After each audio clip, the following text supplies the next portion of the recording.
Today's show is brought to you as ever by our friends over at RacingPicks.com. Terrific horse racing information and analysis over at RacingPicks.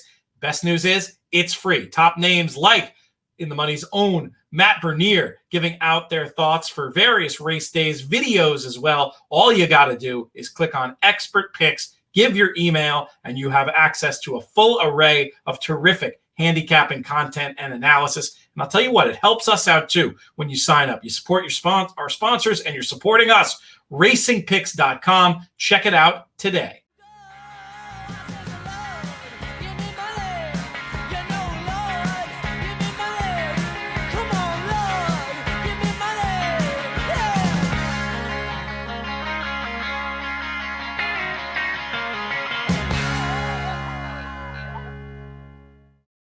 Hello and welcome to the RacingPicks.com Players Podcast. I'm your host, Peter Thomas Fornatal, back with you with an exciting show covering racing in 3 jurisdictions, and we have 3 great guests to help us do it. We're going to start off with In the Money's own Spencer Luginbuhl. Then we're going to have a nice visit from John Pinder, and we'll wrap things up with another In the Money regular, Drew Coatney. It's all the home team today, all the In the Money folks on this RacingPicks.com Players Podcast, and we'll get to it right after this. I want to take a minute to thank our latest partners over at Mill Ridge Farm. Very excited to have them on board. For those that don't know, Mill Ridge Farm is a thoroughbred nursery in Lexington, Kentucky that has raised or sold 35 Grade 1 winners since 2000. These are folks who are passionate about the industry and also about connecting people with horses and also about horse players' role in the thoroughbred racing business. If you want to learn more about raising horses, breeding horses, crafting matings, buying or selling, reach out to Mill Ridge Farm in person, on Facebook, or through their website, millridge.com. First up on the show, I'm very happy to have joining me from the In the Money Media family. You know him from Twitter as @handy_capper, and you know him as the host of Redboard Rewind. Spencer Luginbuhl, how are you, my man? I'm good, man. Happy to be here. Happy to finally get back to my old stomping ground of Santa Anita. So tell that story. So this is a track that you typically follow very closely? So before my birthday 5 years ago, Scott Shapiro was looking for a Southern California handicapper. I said, I've never done this before, but I'm willing to give it a shot. And I did Santa Anita for 2 or 3 years for his website before it shut down. So gotcha. Definitely. Okay. I had really never done West Coast handicapping, but I'm very familiar and still pretty familiar with all the jockeys and stuff going on out there for sure. It's a circuit that can be up and down, but it looks to be up at the moment. I mean, this is a great looking card. Obviously, they've had their trials and tribulations, but we're happy to support them. We love this new Golden Hour Pick 4. We're going to be talking about that a little bit later on. But I think we should start off running through the stakes races. It starts out with one that isn't all that exciting, but it will presumably have major Breeders' Cup implications as we're talking about the Grade 2 Chandelier for 2-year-old fillies going a mile and a 16th on the dirt. I have nothing to say other than the incredibly obvious. Princess Noor just looks better than these. Will stretch out just fine, can pass horses, probably be a very short price. Will certainly be a minuscule price here and go on to be a short-ish price in the Breeders' Cup Juvenile fillies, depending on exactly what happens here. Do you have any creativity, or is this just a free square in the early pick 5 move on? Not so much creativity, but why 3 Bafferts in this race? If this horse is going to be so unbeatable, why we have the other ones in there? Just one other fact is that the 3 and the 4 might be a little bit faster early than this one. And knowing that she can pass horses, I just feel that maybe not a straight single, but if you're not going to single, you kind of have to not play her then in that case. I think the 3 and the 4 could be possible upsetters in this race for sure. We've seen the longer Baffert win. As for the Y situation, I mean, graded stakes, black type at 2, it's just so valuable. I wouldn't call that any kind of negative whatsoever because there's so much to be gained even just by running 2nd and 3rd in this spot. But hey, I get the idea of not wanting a horse that 2 to 5 on the morning line. For the English work that I do, I'd tell him if you can get 2 to 5, bet it. I don't know. Have you looked at any of the prices in the UK yet for these Santa Anita races? I couldn't find any when I was looking this morning. I have not yet. I was going to look later tonight. I think that, especially now with me doing some stuff overseas, it's amazing just the difference in odds you can sometimes get and really find the horse that is going to be 5-2 here and it's 8-1 sitting there like a cherry to be picked off the top of a tree pretty much. Yeah, well, hopefully someday we're going to have fixed odds opportunities here in the States. Let's move on, Spencer, to race number 7. This is the next graded stakes race on the card. More win-and-you're-in action in terms of this rodeo drive. It kicks off this late pick 5, races 7 to 11. And I'll let you go first with this one. What did you come up with? So obviously the number 6, Lady Prancelot's going to be tough in here. I just think that the last couple of races, slow improve. This horse, is going to pretty much run that low 90 to high 80 buyer. The number 4, Mucho Unusual, I thought was one that was interesting. 5 straight races of a 90 buyer, just something that I think might just be consistent as you can get there out on the West Coast. Has never missed the board on this turf course, and just one at a price that I think can be very dangerous. The other one as well, I thought the 2, Maxim Rate. It looks like this one might just be an allowance type, but I think that getting Saez up for Simon Callahan, who we know is so good with these types of horses, and the fact they're going long, he might be able to, give a little bit more speed with this horse, with the type of rides we know he likes to get from me watching so much East Coast action as well. Sure, it is interesting to take a look at the horses that Saez ends up on elsewhere on this card, and I do think you can probably infer that some of them will be a little bit more forward.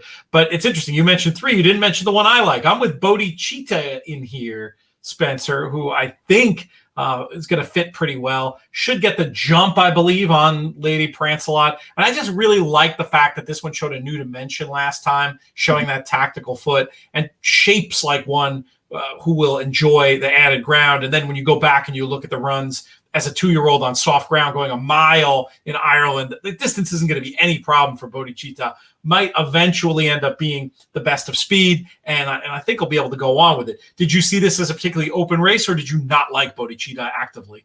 I just think that with Flavia and Pratt also being on, we know Pratt kind of ends up being like the Ortiz brothers out east, just hurts the price usually, and I thought this one might just be too short for me in a race that I thought was fairly wide open. Yeah, that's fair enough. Let's move on to race number 8. Grade 1 action continues with the American Pharaoh, 1.1 miles on the dirt for 2-year-old colts. And I thought it's time for Spielberg to get the maiden breaker finally in this spot. This is a horse who I feel like is going to be really well served by the stretch out just visually, because it feels to me like he just hasn't been that quick. He doesn't have the acceleration that a lot of Bafferts have. And I feel like that type of grinding style typically better suited to going longer. No Dr. Scheibel here to upset the party for Spielberg. I think the stage is set, if you will, for him to make this race a winning one. What did you think? I wrote right underneath the horse, look at the filly race to see exactly how Bob finishes in that race. I know obviously fillies and colts are different. I think Saez also getting the mount shows that he's coming there for some super live mounts. I know he's also on maximum security. Maybe that's kind of them showing their hand that this horse is ready to go. The 73 and then the 70, obviously they're going from a maiden to a grade 1. I always like to see improvement second time out. There is no improvement here.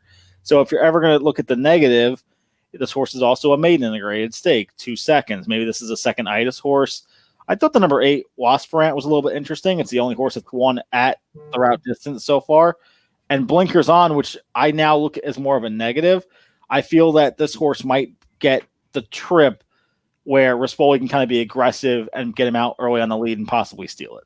You would also think that in the patient hands of John Sheriffs, you're going to get improvement from Wasparant. And I do like the fact that the 2-turn race is on display. The only counterpoint I'll make about Spielberg is I think you can argue, looking at the paces in the first 2 races, that he really did improve. In fact, that's the way that the Timeform US figures have it, just with the slower pace coded blue in the August 8th race and then the faster number from September 7th. Look, I'm not saying the horse is necessarily a world beater, but I do think the one that beat him is a real horse, and I expect that improvement. We'll see. The market's going to be at war with itself in terms of tendencies here. Maiden in a grade 1 should give you juice in the odds, but Baffert Saez will doubtless knock the odds in a bit. I like your Wasprin as an alternative, honestly, and I'm going to take another look at that one and probably be messing around with some exactas in there as well. Let's talk about race number 9. It's the grade 2 John Henry, 1.25 miles on the turf. The return to the races of United in here. How did you see it, Spencer?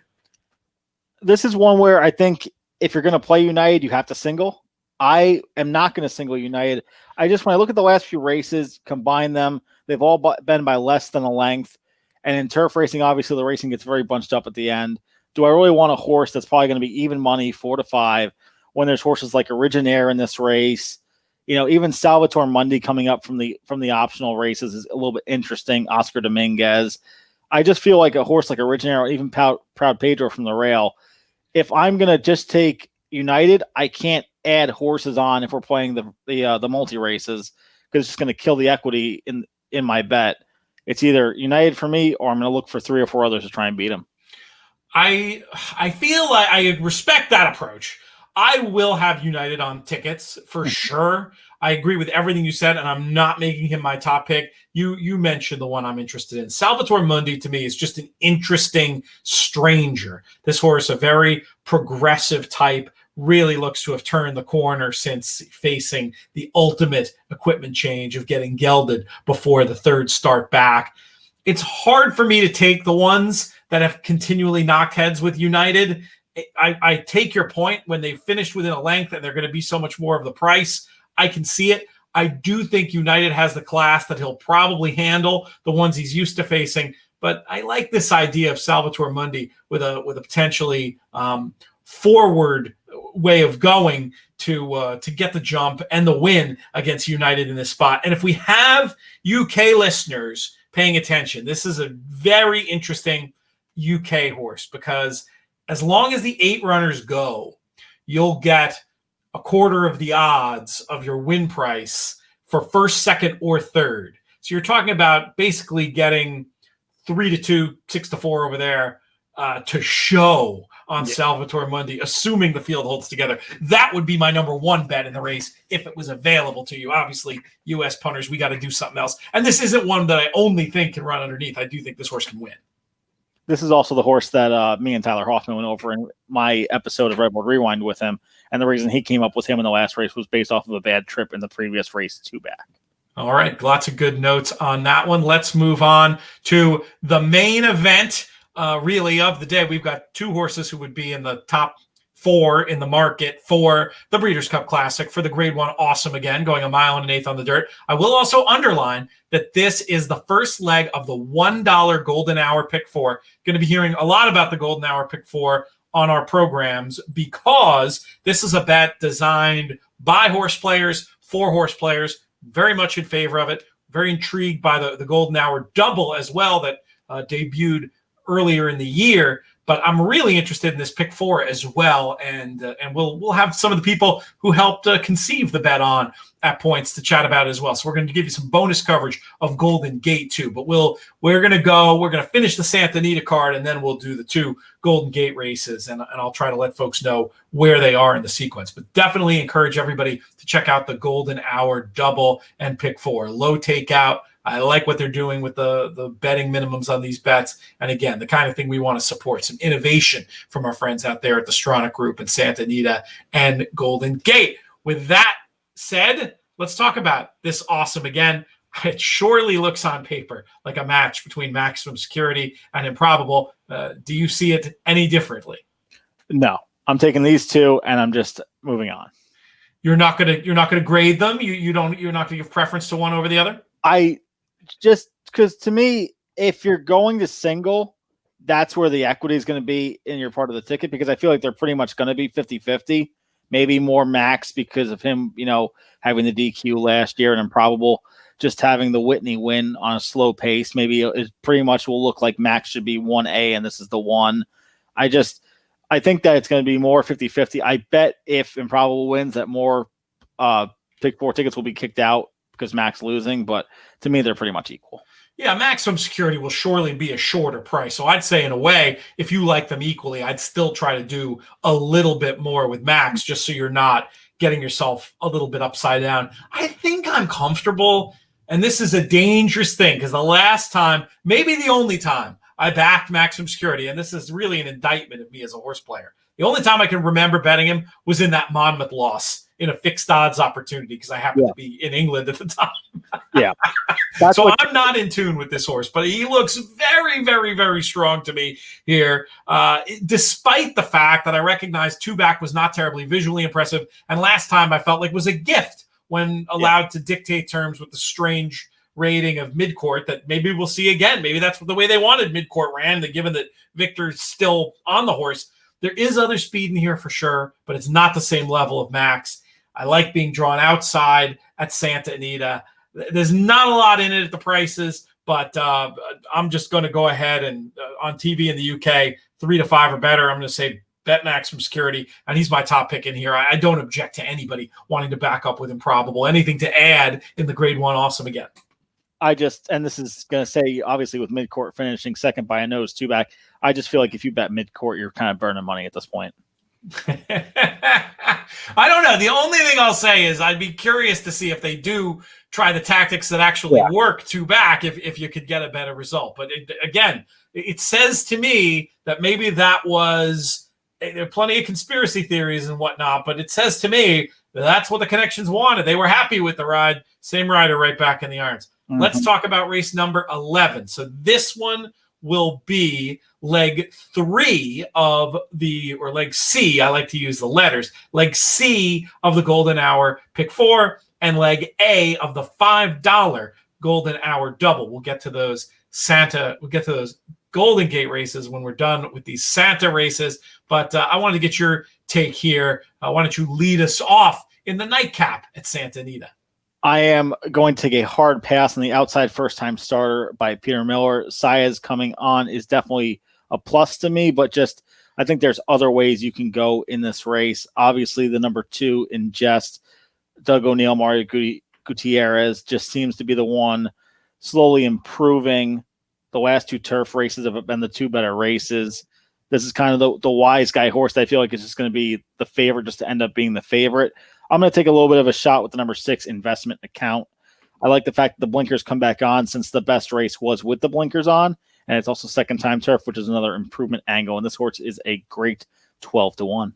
Yeah, it's a square price, and the gelding angles on both of these, with Ingest being a first-time gelding and Investment Account going out for the second time as a gelding. So I can definitely see Investment Account if I squint. I would make Ingest my top pick and most likely winner. I'm going to throw in the 8 Warren's Candyman just for a penny. Requires some imagination, but this horse took just a scintilla of money, given that it was a mile first out on the grass for Craig Lewis. Not a horse that you would have expected necessarily to take money first time. Did at least catch the littlest bit of cash. Did not do much in the way of running, but Lewis, like so many trainers, you expect them to improve second out. I just feel like there is a chance there could be a little bit more under the hood here. I don't want to just single Ingest. I like the idea of potentially using Ingest as my A in these various pick bets and then sneaking in Warren's Candyman and your Investment Account under as B's and or using underneath to see if we can get a little bit of magic to happen in these races at Santa Anita. Should we move on to Golden Gate? You have any other thoughts on the Santa card before we rock and roll? I will say one last thing about Warren's Candyman. I forget what podcast I was listening to, but apparently Craig Lewis, second time out, I think like 7 or 8 winners in the past, whatever the time frame was. But all the sires, clubhouse ride. Oh, that's funny. I do remember when doing some of the work I was doing for attheraces.com about breeding in California, and Clubhouse Ride came out looking wonderful when looking at any and all of the advanced metrics. So that doesn't shock me. All right, let's move on to Golden Gate. Race number 9 is the first one we're talking about. This is going to be the second leg, in other words, leg B of the Golden Hour Pick 4. We've got 3 and up allowance going 5.5 on the synthetic. I was going to try to get out with the 2 Jonathan Wong runners in here. I saw a great trip for number 2, El Chavo del Ocho. Transferred the good current form to synthetic. And then the stablemate also made perfect sense to me. No longer silent. This one appears to have made a very big step up as a 3-year-old. Maybe could move forward again in the second start off that long layoff. I'd try to get out 2-4, but I'm open to suggestions here at Golden Gate. A track that I look at every week, but not one that I would necessarily call myself a specialist in. I am 2-4 as well. I would say probably 70-30 with the 2 getting more of the money for sure. I just like a horse that just likes to break conditions. Obviously, 2 back, breaks the N1X, comes right back, breaks the N2X. I mean, just what else can you ask for? I'm with you. We look at it the same. I'm going to take that as a good sign as we move on to race number 10 at Golden Gate. This is the one that will close out both the Golden Hour Pick 4, Leg D, and also the back half of the Golden Hour Double. We've got $6,500 claimers, 3 and up, going a mile on the turf. These are fillies and mares. Spencer, I ask you the only question that matters. How are we going to get paid? Well, we're going to pay with some bombs, I think. I like the 5, totally normal, 10-1 on the morning line. I just like the fact that since the trainer change, Wayne Baker just seems to have this horse going in the right direction, 54 into a 63, both of them being on the turf. And then last time was with the Bug Boy, now gets the more journeyman rider. I feel like it's a positive move. Just a horse that I think has a very decent shot. And then the number 10, early in the morn. It's another race, 63 buyer last time out. And that was also first time turf. It's just that the second time turf angle just could be one where a horse can bump up 10, 15 points and easily puts them better than the rest. And that race was probably significantly better than this one, a little bit higher of a level. The thing that I was struggling with early in the morning, and the price is enough to get me over it, and the pace figures are enough to get me over it, but just how many of the others in here? Well, basically, what do we have who beat this one? We have Totally Normal, who you're also using, so that's totally logical. And then Street Sonata has this one. Well, they've traded decisions, actually, but Street Sonata still has this one on the form book. So I might be inclined to throw in that other long shot if I were going in that direction.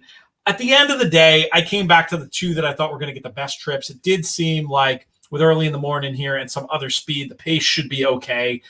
Big Maria, I thought looked very logical. Live It Well. I mean, these were just figure horses I thought were going to get pace to run at. I think it's a race where I want to spread my face off, though, and I love the idea of including your prices as backups. For me, I'd probably be looking to use the 3 and the 8 as A's, and then your numbers, which were the 5, the 10, and the 10 as backups. And for me, I'd have to include Street Sonata as well, just on the basic form handicapping as far as that goes. Anything else, Spencer, for you on this Golden Gate late double, part of the Golden Hour Pick 4, and of course the Golden Hour Double? I'm just looking forward to having these great stuff happening out at Santa Anita. It's nice to see the players finally get the right, type of wagers. The dollar minimum is fantastic. Also the low takeout. Nice to see that we're not, having to deal with the 23%ers anymore. Yeah, they do a good job. They're definitely the likes of Tom Quigley and Nate Newby, and it seems like Aiden Butler comes from a gambling background and understand what it's like on the punter side of the equation as well. And then they've got that great crew out there in the Eddie Logan suite, the Leo Vukmanoviches of the world, and Florine Sema. These are big bettors who have the ear of important people, and they come up with great ideas like these Golden Hour bets. So I'm glad you chose to underline that. Hey, what about Stable Duel? I know you've been doing a couple of Beat the Host events out there. We heard their commercial a little bit, or we haven't heard it yet. We're going to hear their commercial a little bit later in the show. But what you're going to be participating on there? Any stories from the battlefield from you and Stable Duel? I know you're a big fan. Just the last time at Woodbine, probably bit off a little bit more than I can chew, finishing 80th of 81st. Just it was a tough day. Oh no, I didn't notice that. Definitely a tough day, but I was happy to have Jude Feldon, who was one of the guys who ended up beating me that day. We had a great Redboard Rewind show, came out earlier in this week, and just they do a great job. I'm hoping that I saw you mention me and Camardo for coming on for the Preakness show. Hopefully I will be off from work, or at least around at that time, and we'll be able to rock and roll. I like it. You got any of my books on that shelf behind you? Oh, I got all the books. Woohoo! The book you can think of on the shelf. Excellent. I'm glad to hear that. You mentioned Redboard Rewind. You've been doing a tremendous job. If folks haven't checked it out in a while, it's time to do so. I just think it was always good, but I feel like you've just improved so much as a host and as a broadcaster. And you've had some great guests, and I know you have some exciting ones coming up. Another fellow who might have a book on that shelf behind you. Tell the listeners about that coming up next week for Preakness. So for next week's show, I'm going to have Barry Meadow on, who is a famous author. Just had a book come out last year, and always the best bankroll book I can ever tell people to go out and buy. So we'll be talking about that a bunch. And then hopefully for Preakness Week, we're going to have Naomi Tucker on, talk Preakness. And also I'm going to try and get Big Ace Anthony's to be able to come on, and we'll talk some Belmont as well. We're going to do a double show again. I'm so glad to hear that, because we are overdue to have the Big A back on the network. We've had so much fun with him back in the Naira Bets shows that we used to do. And Naira Bets, of course, is one of the sponsors now over at Redboard Rewind. And you mentioned Barry Meadow. I'll make the plug complete. Money Secrets at the Racetrack is the bankroll book. And then the new book, which is a computer study testing all these old maxims about thoroughbred racing. It's a fantastic book. The Skeptical Handicapper. You can get them both. I think it's trpublishing.com. Tell them we sent you, and you get a discount. So there you go, Spencer. Have an enjoyable weekend, and I look forward to hanging out with you again very soon. Absolutely. Talk to you soon, Pete. Stable Duel is an incredibly fun and easy way to play the horses to supplement your other horse playing, like a blend between fixed odds betting, traditional horse playing, fantasy gaming, and horse racing contests. These games are a lot of fun and something that everybody should be checking out. To play, you just have to download the Stable Duel app. You can get more information over at StableDuel.com. Games for various price points, free games coming soon, and a big Preakness game coming. Lots more information about Stable Duel coming down the line too, right here on the In the Money Media Network. Check it out. Download the Stable Duel app today. It was the 8th race from Golden Gate on Sunday. Did you see it? No, not by no. I was on. No, I would have. My shift would have been over by then. I did not see that. Okay, so me and the family go out and going to restaurants it's just a pain now because there's such a long waiting time or whatever else. So we go out, we go to Target. My wife looks at me. She's like, just go to the track. She's like, you look like you need just a few hours. So I go. I'm unprepared. I grab my cigar box and my laptop, and I'm gone. And I'm sitting in my spot, and I've gone through maybe about 40 minutes. And I roughly put together this pick 4. I'm alive in the second leg. No, the third leg. I'm alive in first leg. So I'm doing well. And the race goes off, and I've got 3 or 4 horses that I'm alive to, but I'm keyed to one. The horse breaks Pete, and he's like he shoots out like a cannon. And I'm like, you get that euphoria feeling of like, this horse can't lose. He's out in the front, and I'm like, man, this is a mile and a half. He's tearing it up. Like, they're not going to be able to catch him. I'm let me turn the page and look for a double or something, because this is over with. So there's one horse, the 2 horse pulls up. He's without a rider. He throws a rider, and he's running alongside. I'm like, please, just don't screw this up. And the 4 horses going, they go around the turn for the first time, and he pulls up. And I'm like, oh, you got to be kidding me. I mean, he was so far in front. It was ridiculous. So, I turn the page and I play the pick 3 and move on. Monday, I'm going through my phone, and I see a Pollock report, and it's race 8 at Golden Gate. And I'm like, why are they showing this? Like, that was a weird race. But so while I'm at the track, I don't have any sound. I'm just looking at, because they've got so many different things going, and it's Sunday, not a big broadcast. So anyway, the horse didn't pull up, Pete. The jockey thought that it was a 6-furlong race. And it was a mile and a half. I realized the story as you were telling it, what was going on. Like, oh my goodness. So, I'm not going to make you retell that. I'm hoping, since we're recording, we can just fold it in. We're going to do something non-traditional here, if producer Craig will allow. And we're just going to start. We're going to start cold. And now I'm going to bring you in officially. The voice you've been hearing and the sob story that I think a lot of horse players can relate to, at least if they were betting that runner at Golden Gate on Sunday. You know him from the In the Money Players Podcast blog. You should know him on Twitter. We're going to get you some more followers on there because the content you've been pumping out for us is so good. At Horseplayer31, John Pinder. How are you, my friend? Doing very well, Pete. How are you? Life is good. What I wanted to ask you. So we met with your deep run at the NHC back in the Scott Coles, Matt Vagvolgi year. You were the third young analytical horse player that I met. I don't know what it was about that particular sequence of races that all these young analytical horse players did so well. But have you been playing in contests much? Have you been active? I haven't been, due to the COVID, just kind of put a damper on everything. And this year I made up in my mind I was going to try and do some live money events, but that just kind of got, washed away. So it's that time, it's an exciting time right now. We've got British Cup right around the corner. And then the next thing I'm thinking NHC, I got to get qualified, or at least should. So I'm playing in, I think the last free contest for the NTRA is this Saturday. So I'm going to throw some numbers at that, and then I'm going to really get serious hereafter. Unfortunately, I was going to try and do the BCBC, but again, I think they're going to let a few people on site, it sounds like, for the contest, and it won't be the same. So I'm not going to opt for that. But NHC is definitely on the radar. We should explain that part of the complication here is, as a Texas resident yourself, not as easy. The live bank, you don't have the online option to play the BCBC there. You'd have to go get some sort of dispensation to be one of the lucky few who could go to Keathley. So that's why it sounds more complicated. But anyway, we hope you get back there. We hope we're all there. We got to see what's going on. We'll learn a lot more in the next few months. We're expecting an announcement at some stage from our friends at the NTRA. But we're not here to talk about that, John. We are here to talk about Belmont on Saturday. We've got some interesting races in this late pick 5. It kicks off with race number 6, and it's a maiden claimer, $40,000, a mile and a 16th on the inner turf. Where did you go in here?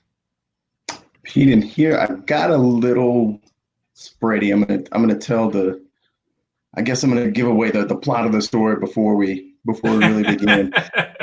I really like a couple of horses in the middle of the sequence. And I'm going to lean heavily on them. So in these first couple of legs, I'm going to go out and look for some prices. I don't think I need to include 5 or 6 horses. But that being said, a couple of the horses that I really like in the sequence, we'll start at kind of at the back and work our way back. So Kitten's Romance. Anytime Kitten's Joy is on turf, you always want to take a look for sure. But I like this when it was claimed, and they're keeping it at the same level. Adding blinkers is something that one of the angles that I like. So I'm looking for her to be there. These are the girls. Number 9, Hot Button, looked really good in the beginning, but again, because of my leverage and how I'm going to lean on some horses in the middle of the sequence that are going to be shorter prices, I'm going to try and miss this one. Okay. Haven't seen a whole lot from her, so hopefully we can miss it there. If you're playing the sequences and looking at, I definitely wouldn't leave the horse out. But just for my particular sequence here, I'm gonna try and miss the number 9 Hot Button. Also including We5, the 3 horse. There's something about this horse. I kept looking.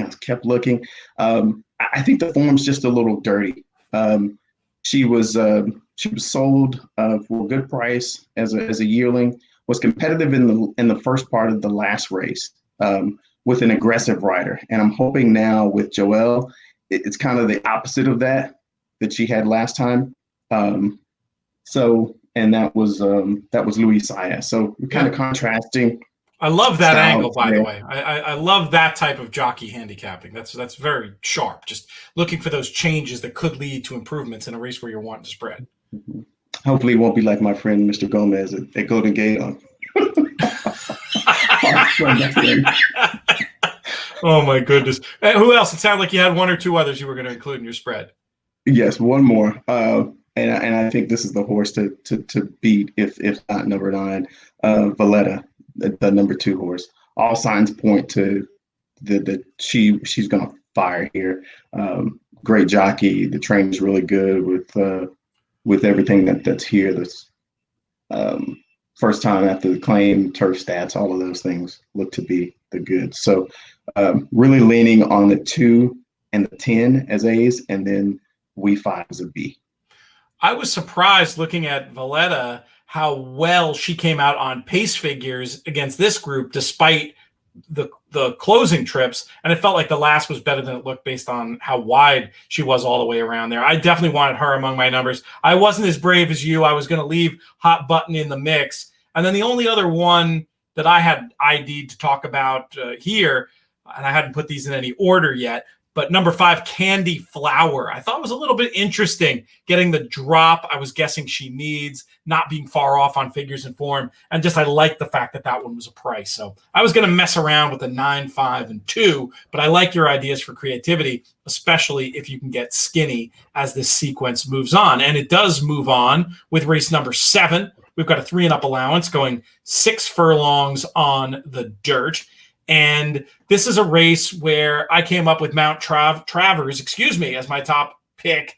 I just thought was interesting off the trip in the last race, which I thought was sort of a subtly bad trip in that it looked to me like he moved early into a slow pace, just worried about being stuck too far back. And I thought that maybe took some of the sting out of the finish. I thought this one could go better with a more even run this time around. And I think there'll be some real pace here with a couple of one-way speed types signed on. So I really like Mount Travers, and I did not want to get beat by T Loves a Fight, dropping to the allowance ranks for a barn that's just going so well. And another who I just thought would pull a good trip, assuming there was going to be a duel between the 5 and the 6 on the front end. How did you see this 7th race? Much like you did, Pete. I love when there's a true pace play, and I definitely see that here with the 4, 5, and the 6. I think all needing and wanting to make the lead, and I really don't see them really sticking around. Or they of course could, but they're really going to push each other and potentially open the race up for someone to come from off of it. Everyone's favorite podcast host and in the money extraordinary number 9, Pete's play call is actually the horse that I'm gonna look to play here. It's one of those things here again. If Joel has a good day, I'm gonna do well in the sequence again, because I think he is kind of the key to this horse. He has that patient waiting riding style to where even if he's on a horse, he could get them to settle and then come. And I think that this and the distance will really play to this horse's strengths. I love that point. Number 9 for me, Pete's play call. And then 2, again, looking for something to kind of get my ticket to, in the money, if you will. We love that. We love that. Those letters, right?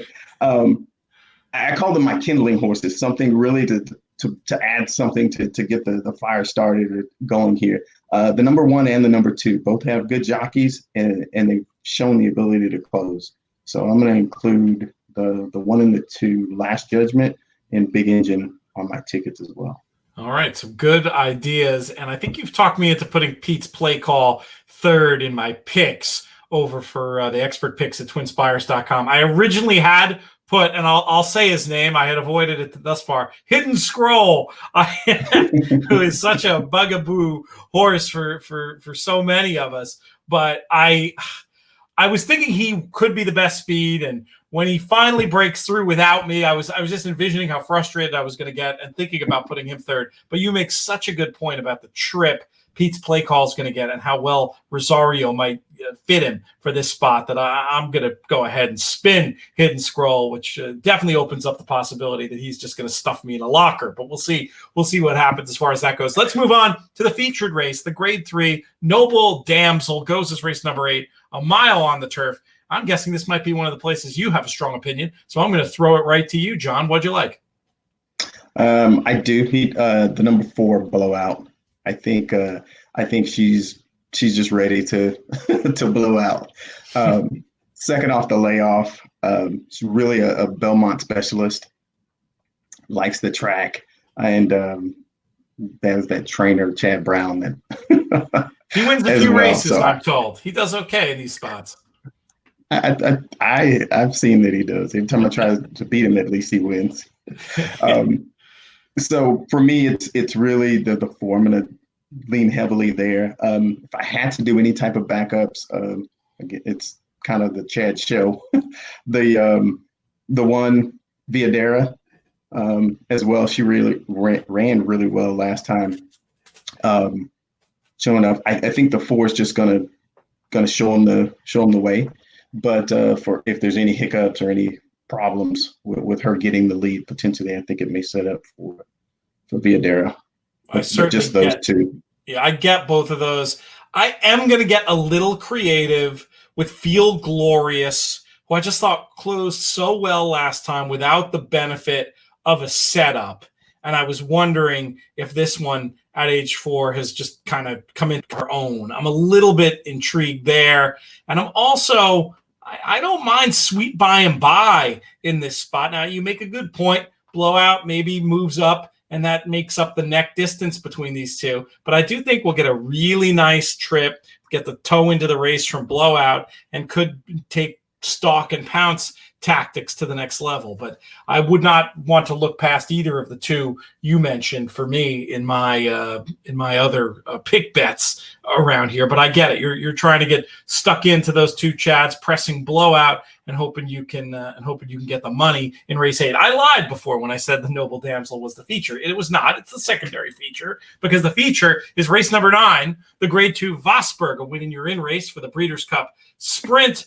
And this is a race I was going back and forth and struggling with, and I eventually decided that I think, we'll see how they bet, but I think the value might lie with number 5, Firenze Fire, who I feel like has excuses for the two recent races that were not so good, being the sloppy racetracks in both of those instances, and the fact that this one's just such a Belmont horse for course, I thought would hopefully be a little bit closer this time around than in the race 2 back, and that might be able to make a difference on a track that he just loves. I'm hoping the 7-2 becomes a reality on that one.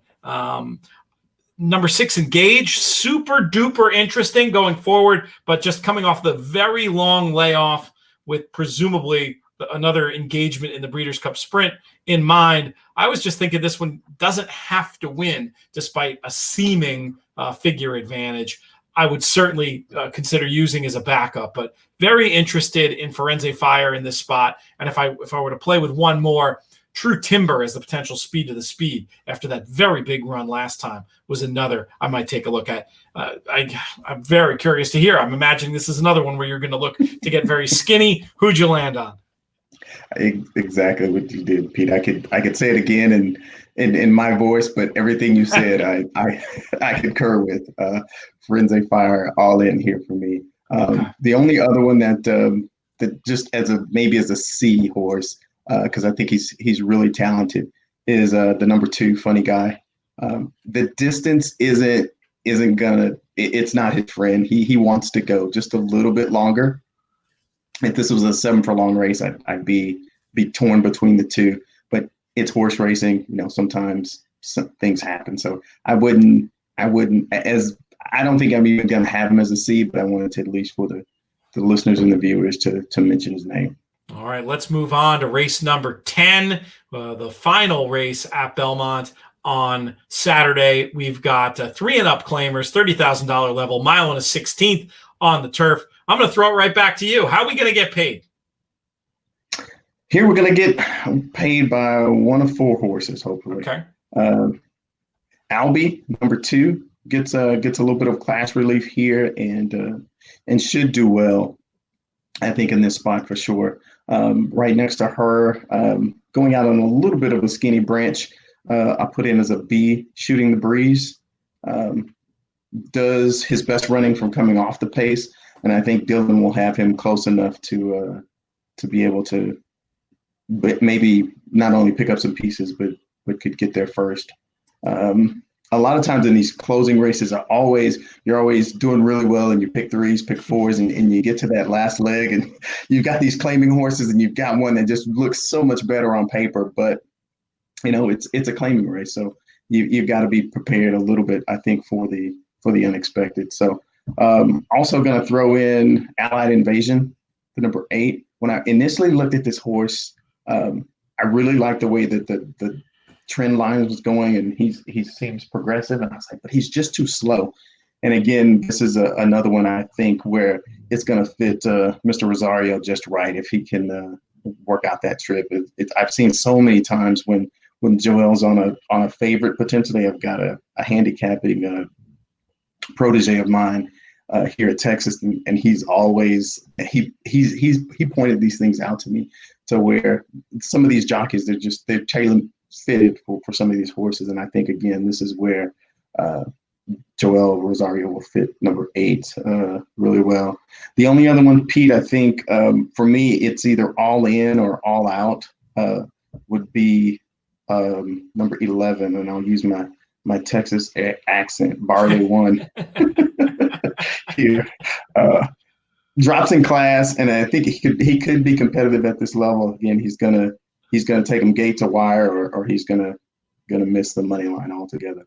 Second time is a gelding for Barley One as well. That's where I landed in here. I thought this was one you could press up a little bit, just with the speed to be involved from the outset. And looking at the figures, I was wondering if this is a runner who might just prefer Belmont to Saratoga a little bit. But I love the cases on the 2, 3, and the 8 that you make. And another one, you look at the job Rosario did on the last day, getting this one home despite the benefit of no particular setup with Allied Invasion. And this is an angle we were just talking about earlier in the show with Spencer, that sometimes in these races, these restricted non-winners of 2, that the first time against winners that normally I want to call a negative, you can actually make an argument that it's a positive because the horses are so comparatively unexposed. So Allied Invasion will definitely be on my tickets as well. Good stuff, my friend. You going to be doing any writing for the blog this weekend?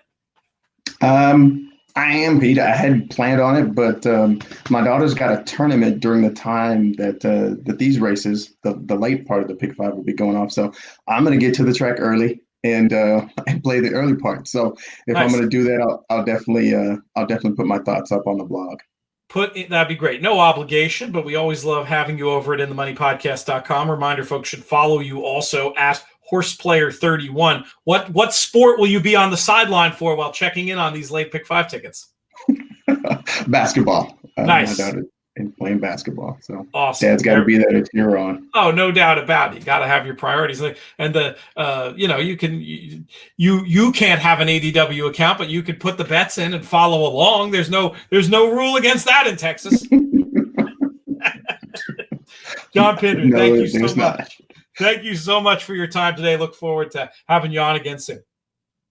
It's pretty funny to be doing this with 2 pictures of me, but there I am holding the new In the Money Players Podcast whiskey. We've sold a whole bunch of bottles, but we still have some left. It's limited supply and a limited time only. We're going to be making the first shipment in the next 8 or 9 days, depending on when I get over to Kim's place and we take care of shipping out all of these bottles. This is for charity, folks, for our friends at the Thoroughbred Retirement Foundation. Make a donation to them. I think it's something like $125 or more, and you get a bottle of our American malt whiskey. This is a barrel pick from Albany Distilling. I picked it out. I love this stuff. I tasted a bunch of different barrels. This was the one I thought JK would like the best as well. So he's on the label too. This is one that I just can't recommend highly enough, and it's not going to be available for very long. I really love it. I'm actually going to suggest that they submit it for American malt whiskey competitions. I think it tastes so strong. A 6-year-old bottled in bond, single barrel whiskey. TRFinc.org/players is the place to go to make the donation to get your bottle. TRFinc.org/players. Get your In the Money podcast whiskey today. Next up, I'm happy to have back on the show the resident Woodbine expert over at InTheMoneyPodcast.com, talking about the man who you know, because he gets mentioned on pretty much every show we do, because he's also our business manager, and he's been doing a great job ferreting out some nice prices at Woodbine over the course of the last few months, and going to keep up the good work, hopefully, today. Drew Coatney, what's up, my man? Hey, Pete. Thanks for having me again. I have to say I'm wearing hats. I typically don't like to wear a hat, especially in the video conference world.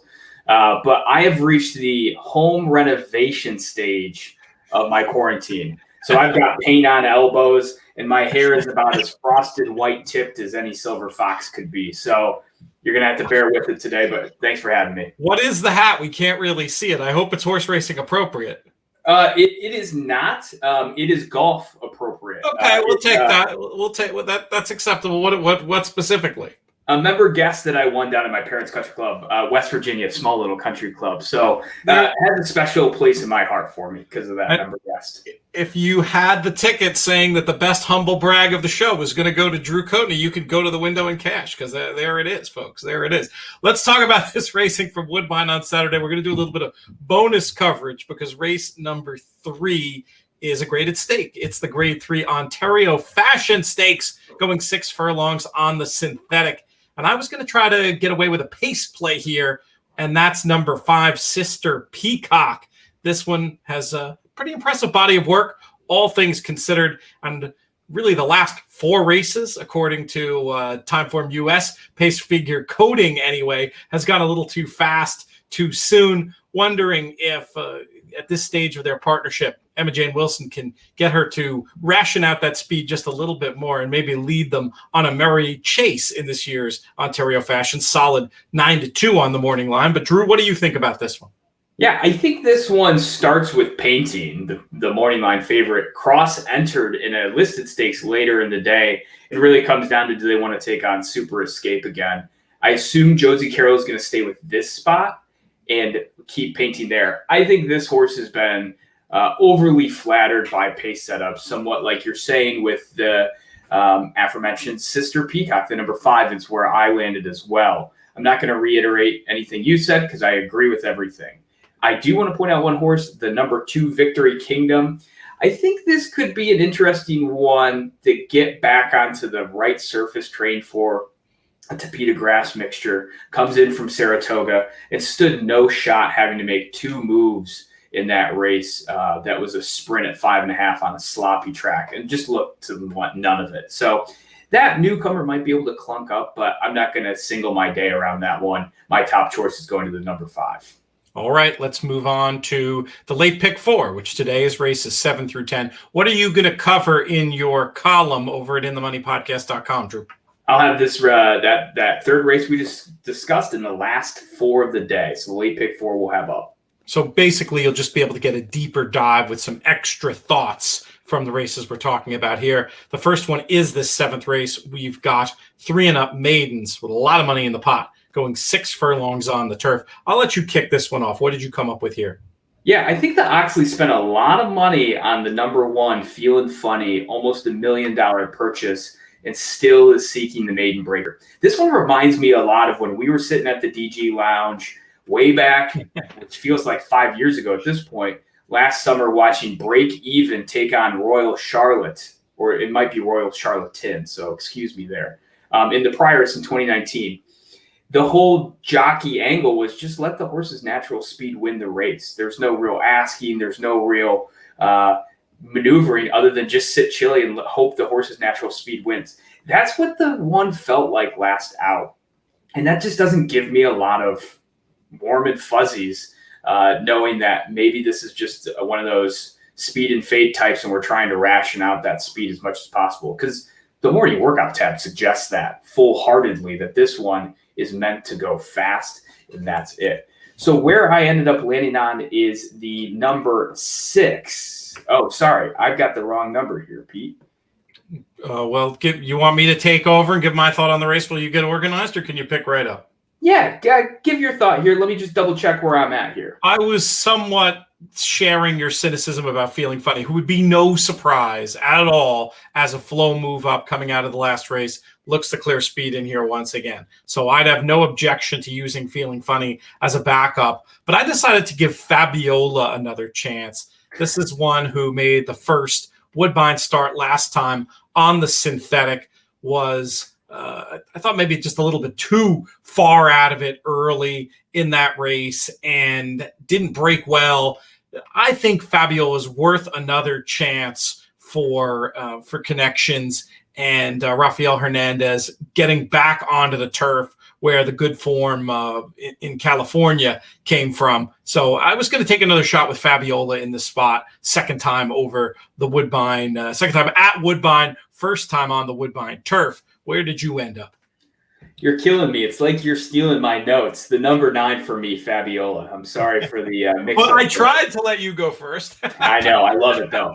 So June 20th, though, I'll add one more detail. Sprint race closing with neutral fractions. Amazing run at it, just not to get up at the wire in time. Now, Moonhall Millie did come back and win, so flatters that form. Again, the last at Woodbine didn't break well. It just had a rough go of it. So huge upgrade in my book. If we get anything close to like 5-2, 2-1, that feels about where the value line stands for this one. And Hernandez is going to be able to navigate this one around, I think, without trouble this time around, staying wide and closing on well. So again, the number 9 for me, Fabiola. Well, let's move on to race number 8. This is that listed stake you mentioned before, the Bell Mahone Stakes, mile and a 16th on the synthetic with 100,000 in the pot. You pointed out about painting being cross-entered. You were theorizing that the other spot might ultimately be the one where painting goes. We shall see about that. But I don't think we're going to agree here, but I'll let you go first anyway. Yeah, thank you. So I think there's tons of speed here with Super Escape and Summer Shady down on the inside. I typically like to think when you have 2 horses on the inside that are going to be clear speed, the rest of the jockey colony sees that in this race and aren't going to let those 2 just get away with the race here. I'm going to take a stand against the number 4 Super Escape because I just feel has been getting a little easier go of it and beating up on a little lighter of a class. I want to say the number 6, Saratoga Vision, somehow. I want to figure out how to make this a top pick because this horse continues to be a maiden, yet they put this one in tough spots. So I'm going to just put that as the best value for right now, and we're going to table that one because my top choice that has a lot of logic to it is the number 5, Strike at Dawn. If we get anything at the 10-1, I'll be shocked. There's a strong recent workout. The trainer's 20% moving from turf to synth.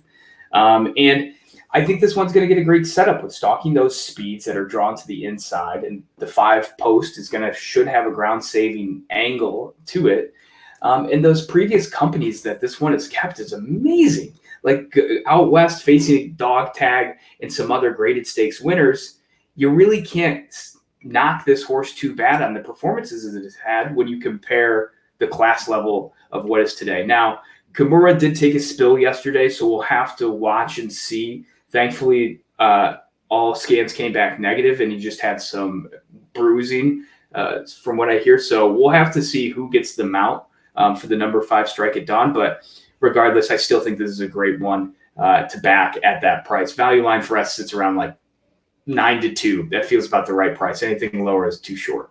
You'll get higher than that, I'm sure. And you make a compelling case for Strike at Dawn as a long shot. And your point about Saratoga Vision isn't crazy when you just look at how narrowly beaten she's been in graded stakes. I mean, I don't know about winning, but certainly to get up into the number. I did think the favorite was the right one because I don't think that Super Escape is one-way speed. This is a horse who can take the lead when it's there. She can also sit and finish, even when going a little bit quick early like last time. I just really like the trip she's going to get. I feel like she's found a really nice home in the sort of lower level graded listed synthetic stakes up at Woodbine. We saw her win rather easily in the Trillium 2 back and then the Seaway last time. I think she can make it 3 on the bounce this time around. Let me give a note about Kimura because I think you're assuming that he'll let discretion be the better part of valor and sit out the weekend, and maybe that's the case. But if he does ride, I'd watch very carefully early on. We know this from riders, and they have such a tough mentality that we often will see them come back a little early sometimes. And if he's not on his game early, I would consider holding that against some of his mounts later on in the card. Obviously, I don't want this to happen. I want him to come back and be fully formed. And if he's there, I'm hoping it's because he's 100%, and that's what I'll be rooting for, and may very well be the case. But I've seen this before where jockeys either have a spill on the same card sometimes and try to come back or come back a little early. Just something to pay attention to. Any other thoughts from you on race 8 before we move it along? No, that's great. I'm definitely going to be watching that in the morning before I punch some tickets. I like it. Let's talk about race number 9. We've got a 3-and-up allowance going 6 furlongs on the Woodbine turf. And the horse that I like in here is coming off a long layoff, but I think should be ready. That's number 3, All Quality. I think that the last race, I know she was absolutely nowhere in it, and it preceded a layoff. So I don't know how relevant the form line is, but it did leap out to me how good the form line is with 4 next out winners, an above average pace, and a solid finishing time as a field. Just the kind of race that has this very live look that I give horses extra credit when they come out of. Looking at the recent workout tab, just looks ready for the return to the races, and I feel like should get a nice mid-pack trip in a race where I do believe there's plenty of speed and has closing sectionals in the good races that suggest she might take a lot of beating. I'd love to see her show up in Ernie Perry's Clocker Report. That hasn't quite been published yet. You can find that. Lots of great information over at woodbine.com, as we've talked about. Ernie Perry puts up horses for the weekend every Friday. And, I'm a big fan of the Doug McPherson Journal. I always love his info. His picks are great, but he'll also give you little tidbits of information in there worth paying attention to. If you follow Ernie and Doug and read Drew's stuff on InTheMoneyPodcast.com, you've got a leg up on the competition when it comes to betting Woodbine. What did you come up with in here, my friend? Yeah, I was just going to comment that those two are great handicappers, and I try to avoid reading their input before writing mine. So, right, you get kind of 3 angles because I think all 3 of us take our own unique approaches. So I really have tremendous respect for those. I landed on the number 6 Roman Dioro. I just feel the last out there was a bit of a check. It's not huge. It's very subtle. Stalk Speeds was bothered kind of the entire way, having another interference horse come in and kind of ruin the path. And then 2 back had 0 holes to bust through because this one is a stalker. I think the 3rd off the layoff is really important for this one, being the peak conditioning. And I just don't like the price. Like, it's the top horse. I just don't want to bet a horse that loves to find some trouble at 7-2. I think the horse that I find the best value for CJ Thoroughbreds, the number 7 Believe in Beauty at 8-1. Cassie sends this one out. Had a little bit of a good trip last out, kind of getting a little loose. But I think second off the layoff should have a little bit more stamina because that horse hadn't raced in almost 10 months roughly. And the September 12th workout is what caught my eye.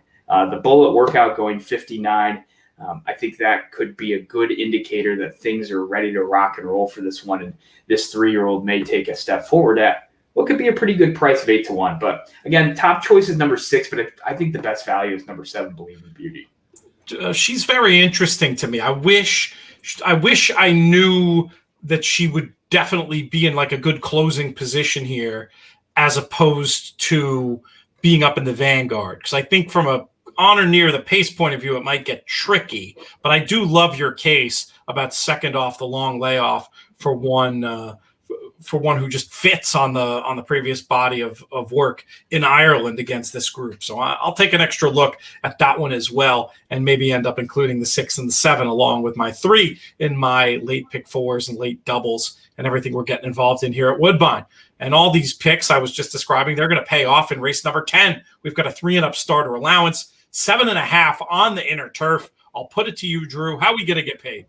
Yeah, I love the number 4 Under the Eye. It has the textbook Drew Coatney pick for these wide open events. The last 3 recent forms all have excuses. Listed Stakes Company last, rained off the turf 2 back, and then coming back July 5th, hadn't raced for 7 months, was a little light. And then you get the reassurance there is a foundation under there, looking back at the 2-year-old campaign saying like, oh, okay, those excuses are actually legitimate and there is more upside to be had here. At 15-1, I can see this horse easily getting the rail trip, stalking the speeds, pouncing late down the lane. So number 4 for me, Under the Eye.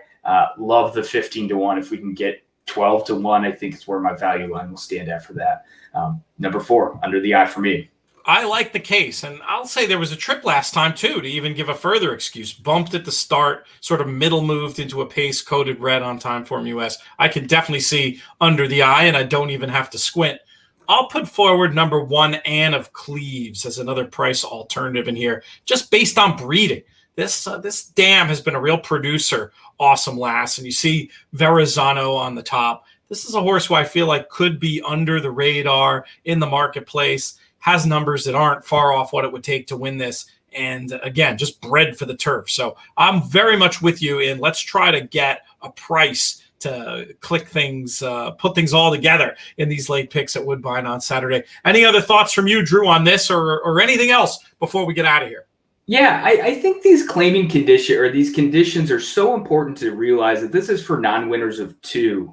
And right, like the logical horses on paper with a lot of back class, sometimes you just have to realize it's almost like it's just the step above a maiden. It's not, there's so much variability that can take place. And I've been burned too many times finding the logical favorite and tying my wagering to that, like the number 5 Vespoli that did have a bit of a trip 3 back, then comes into this kind of condition again and gets beat at a pretty short price of 2 to 1. So again, be willing to get creative in these optional claimers and 2X levels, because a lot of these horses, especially at 3 years old, are stepping up, and the 4-year-olds are and 5 and older are trying to figure out their ways still and haven't done so. So that's what I'll add to this. Be creative. Don't be afraid to take a stand, especially in these optional claiming events that just produce such great competitive fields, don't they? You see a lot of interesting stuff, and you see a lot of opportunities to get creative, and just a lot of times where you don't need to get stuck into the quote unquote fastest horse on paper. One other point I'll make about these races generally, one time I don't mind nearly as much getting stuck into the lower end of the odds spectrum is when you have a really progressive horse. A lot of times I find the market underrates how difficult it is to go first time against winners. That's something that with the better horses can sometimes almost be an excuse in and of itself. Oh, it was first time against winners. The horse is going to take a little bit of getting used to at this level to succeed. In these races, it can be a positive first time against winners just because you have so many runners, when you have that N2L condition in there that might have, I don't want to say character flaw. That seems a little too strong, but who maybe don't justify being the prices that they're going to be given some of the issues they've shown. The young progressive types get a lot of extra credit for me in these races, whereas sometimes in non-restricted races, I'll give more credit to the ones who have experience. Yeah, no, that's absolutely fair.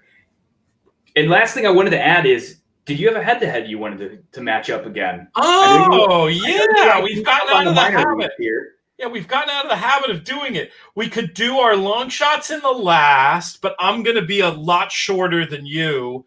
We could go back to race number 9, and I could take All Quality, who I think will be among the favorites, and then you put up, I guess I'd be giving you too much to give you both Roman Doro and Believe in Beauty, but you know what? I'll go ahead and I'll give you the best of the theoretical odds because I really do like All Quality in this spot. I'll take my 1 against your 2 in this spot if you're game. I like it. Let's do that. So All Quality for me. You get the 6 Roman Doro and the 7 Believe in Beauty, and maybe you give me like it's a push if All Quality runs second as well or something to even out the odds a little bit. Does that work for you? Yeah, I'm game with that. Excellent. Well, good stuff, Drew. Thank you very much. We look forward to reading you over at InTheMoneyPodcast.com, and we'll see you again very soon. All right, take care, Pete. Thank you. That's going to do it for this edition of the show. I will go ahead and thank our guests first and foremost, Spencer Luginbuhl, John Pinder, Drew Coatney. I also must thank producer Craig pushing all the right buttons. As always, DJ Unstable himself, Craig Gorbanoff, does such a great job on these shows. We could not do it without him, and I mean that literally. Most of all, though, I want to thank all of you, the listeners, for making these shows so much fun to do. And I also will give a shout out to our various sponsors and partners, including Woodbine Racing, RacingPicks, of course, Stable Duel, the Thoroughbred Retirement Foundation, 10 Strike Racing. This show's been a production of In the Money Media. Our business manager is Drew Coatney. You saw him before. Our chief creative officer is Jonathan Kinchin. You'll see him soon. I'm Peter Thomas Fornatale. May you win all your photos.